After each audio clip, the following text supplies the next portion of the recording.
Deixa eu te fazer uma pergunta, assim. Você acha que essa passagem de Mateus 23 foi uma coisa assim que Jesus, não essas do camelo, mas todo, Mateus 23 todo.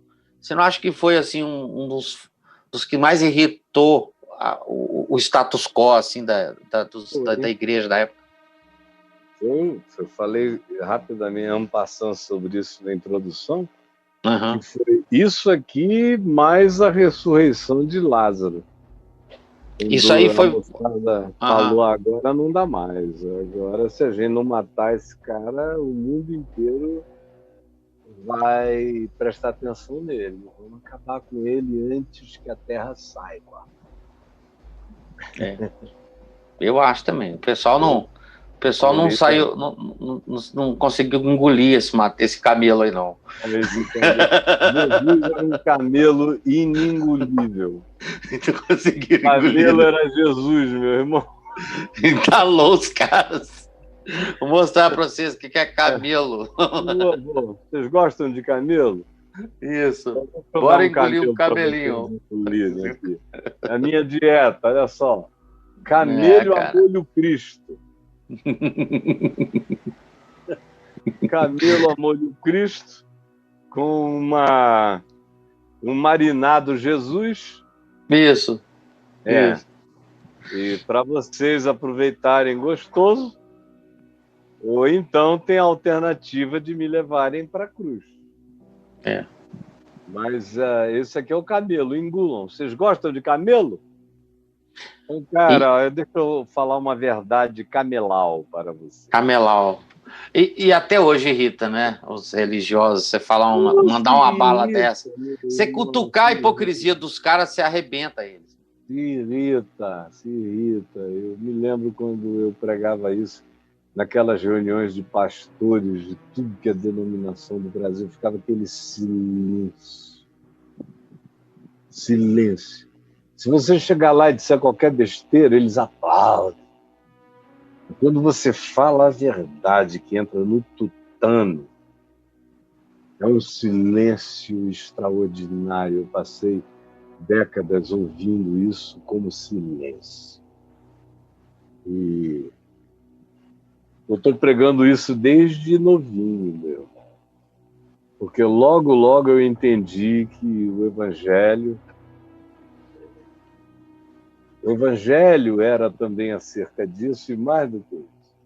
Logo, logo eu entendi a quantidade de pessoas que eram exatamente o equivalente a esse pessoal aqui descrito por Jesus. Jesus estava falando naqueles dias dos religiosos judeus, especialmente os fariseus, mas no início do meu ministério, bem garoto, na igreja presbiteriana em Manaus, e olha que lá em Manaus, na igreja que papai e eu... Já existia uma igreja presbiteriana, mas ela se tornou a igreja que ela é ainda hoje, a maior igreja presbiteriana do Brasil, com papai e comigo, nos anos 70. Ela cresceu, explodiu, marcou a cidade e o país inteiro, porque eu já nem conseguia mais ficar lá, por isso é que eu tive que me mudar para o Rio, porque a quantidade de convites e de perplexidades, não da igreja presbiteriana exclusivamente, mas de todas as igrejas no país inteiro, era enorme. Mas eu percebi isso lá naqueles dias já, que eu estava lidando, naquele tempo, ainda como digo muitas vezes, havia muita ignorância sincera.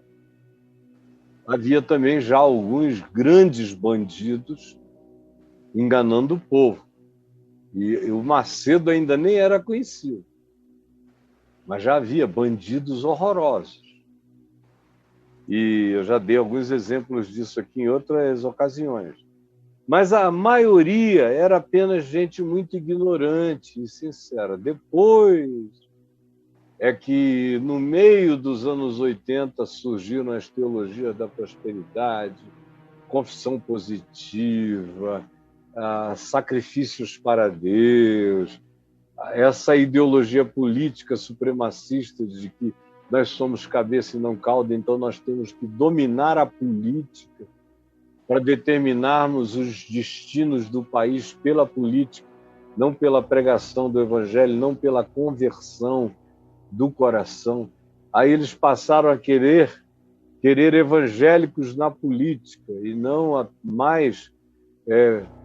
eles passaram a querer políticos evangélicos e não mais evangélicos presentes na política como sal, como luz. Inverteu o significado, aí surgiu bancada da Bíblia, que naquele tempo era chamada de bancada evangélica. Foram surgindo essas bancadas da perversão, que agora se auto-intitulam de os profissionais. O nome que eles se dão é os profissionais. São os profissionais da política. Uhum. Ontem a gente ouviu lá do Vitorioso de que naquela casa agora a posição individual acabou. Só existe a posição coletiva. Ou seja, aquele indivíduo que se orienta por princípios, e mesmo que todo mundo não creia naquilo, ele crê naquilo e ele defende o que ele crê, para esse grupo representado por aquela lira, por aquela lira de Nero, por aquela lira, essa individualidade está dissolvida. Eu ouvi aquilo, parecia o discurso bolchevique, quando o czarismo caiu na Rússia e a revolução bolchevique se instalou antes de virar definitivamente no Partido Comunista, na Revolução Comunista. A declaração era essa: o indivíduo acabou na Rússia. E não era declaração negativa, eles falavam isso como algo glorioso. O indivíduo está dissolvido na coletividade. E agora aqui no Centrão também, o indivíduo está dissolvido na coletividade. São os profissionais, são os que votam exclusivamente segundo a média ponderada e segundo a chance de ganhar. É por isso que eles estão no tempo do Sarney, eles ainda não eram como eram depois, mas já estavam lá. Aí, nos dias do Fernando Henrique, eles estavam com Sarney, depois apoiaram Fernando Henrique, muitas vezes. Depois apoiaram Lula. Depois apoiaram a Dilma. Depois apoiaram o Temer. E agora apoiam o atual presidente, cujo nome é imencionável para que a gente não seja apedrejável. Então, mas eles são os profissionais por causa disso.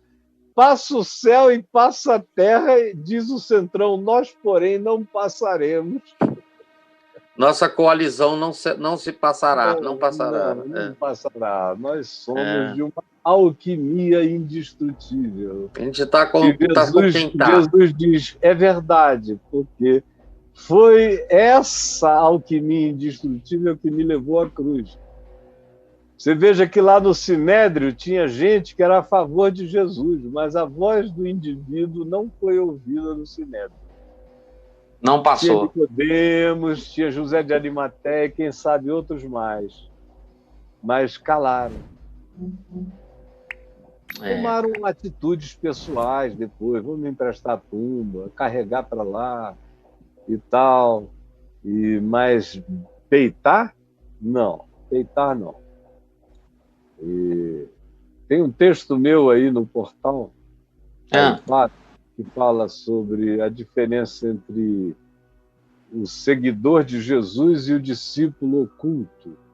Vamos ver aqui. Seguidor de Jesus e o discípulo oculto. Pode botar assim, seguidor de Jesus e o discípulo oculto, que você acha. Dá uma olhada aí, todos deem uma olhada. Espera aí. O seguidor de Jesus e o discípulo oculto.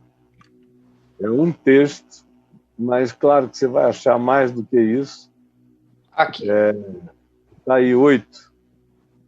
A diferença entre o discípulo e o seguidor oculto. Judas como guia para a morte. Fantasmas de uma traição, a Assembleia de Deus repudia modismos de Boston, isso é uma outra história. Só ver só um pouquinho para ver se tem mais alguma coisa. Mais uma aí. Que dê para ver. Como é olhar até a Bíblia com os olhos do Evangelho, São Jesus a chave hermenêutica, pecados sazonais, o fim da ditadura cristã está próximo, como o caminho do Evangelho virou o cristianismo. É isso aí. Então, tem coisa interessante. Desculpa, gente, a falta de falsa modéstia, porque eu espero com você. Está cheio de coisa maravilhosa nesse portal. E é um testemunho que eu tenho ouvido nos últimos 20 anos de milhares e milhares e milhares. Eu nunca ouvi alguém chegar, nem os meus inimigos, dizerem o contrário. Eles podem não gostar, eles podem dizer o que você ensina faz mal aos meus negócios. Mas eles sabem que é maravilhoso. E isso faz o juízo crescer muito mais na cabeça de quem sabe e continua agindo contra a verdade. Um dia ela volta-se sobre você.